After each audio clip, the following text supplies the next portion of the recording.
کہ آج شہباز شریف قوم کو کہہ رہا ہے کہ مزید اور مہنگائی کے لیے قوم تیار ہو جائے. میں سب سے پہلے سوال شہباز شریف سے پوچھتا ہوں کہ کیا آپ کو پتہ ہے یہ سوشل میڈیا کا زمانہ ہے؟ اب جب بھی جو بات کرتے ہیں تو اب ایک ایسا زمانہ آ گیا ہے کہ ایک دم وہ آپ کی پرانی تقریریں اور آپ کی جو بھی آپ نے پہلے لوگوں سے وعدے کیے ہوئے ہیں وہ سب 1 منٹ میں وہ نکال کے سامنے لے آتے ہیں. یہ ہے سوشل میڈیا کا زمانہ. صرف چلے جائیں کہ آپ نے جب ہماری حکومت تھی تو آپ نے کس قسم کی تقریریں کی. آپ نے کیسے قوم کو بتایا کہ لوگ مہنگائی میں ڈوب گئے ہیں, پٹرول کی قیمت 2 روپے بڑھ گئی, بجلی 2 روپے یونٹ بڑھ گئی, اور مارچ کرو اسلام آباد میں, گرا دو اس حکومت کو. کیا آپ کو یاد ہے؟ اگر آپ کو یاد نہیں تو یہ سوشل میڈیا آپ کے سامنے لے آئیں گے آپ کی ساری تقریریں. حکومت گرائی, آپ اس سازش کا حصہ تھے. آپ اور یاسر زرداری اور وہ جو تیسرا وہ آپ کے ساتھ, آپ کا جو بھائی بیٹھا ہوا تھا لندن میں, اور وہ جو ایکس آرمی چیف, آپ نے مل کے یہ کیا اور شامل کر لیے بیرونی طاقتوں کو. ان کو بتایا کہ کتنا عمران خان آپ کے خلاف ہے, تو ان سب نے مل کے یہ حکومت کرائی. آپ نے وعدہ کیا کہ ایک دم ملک ٹھیک ہو جائے گا, ایک دم خوشحالی آ جائے گی. 10 مہینے میں جو اس پاکستان کے ساتھ ہوا ہے, دشمن بھی پاکستان سے یہ نہ کرے.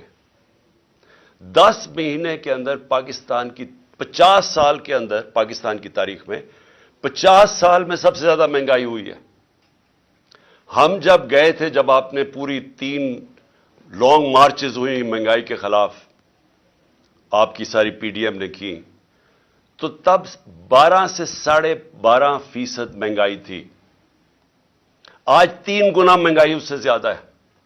جب آپ نے اتنی لمبی تقریر میں کہا نا کہ ابھی مزید اور مہنگائی کے لیے لوگ تیار ہو جائیں, تو ابھی 3 گنا زیادہ مہنگائی ہے جب آپ نے ہماری حکومت گرائی تھی.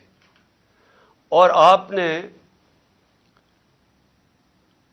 جب حکومت گرائی تھی اور آپ نے یہ جو 3 گنا زیادہ مہنگائی کی تھی, تو کیا ہوا تھا؟ ہمارے زمانے میں ہم بھی آئی ایم ایف کے 2.5 سال پروگرام میں تھے. تو اگر آپ آئی ایم ایف کے کندھے پہ بندوق چلا رہے ہیں تو ہم 2.5 سال آئی ایم ایف کے پروگرام میں تھے.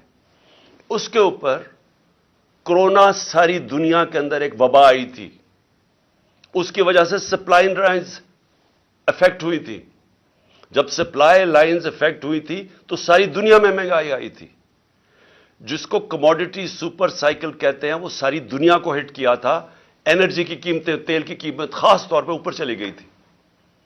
ہمارے دور میں تیل کی قیمت $110 سے $115 بیرل پہ گئی تھی. آج وہ $75 سے $85 پہ ہے. تو جو اصل وجہ تھی مہنگائی کی وہ تو تیل تھا. تو اب تو تیل نیچے آ گیا ہے. آج جو گھی ہمارے زمانے میں تھا, وہ آج کل جو پام آئل جو باہر سے لے کے آتے ہیں, جو امپورٹ کرتے ہیں, وہ دگنا تھا آج کے مقابلے میں. آج گھی کتنا مہنگا کیوں ہے؟ آج ڈیزل اور پٹرول اتنا مہنگا کیوں ہے؟ 100 روپیہ زیادہ ہے ہمارے دور سے. اور کیا وجہ کہ روپیہ گر گیا؟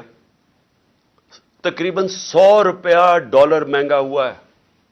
میں صرف یہ پوچھنا چاہتا ہوں کہ ہوا کیا؟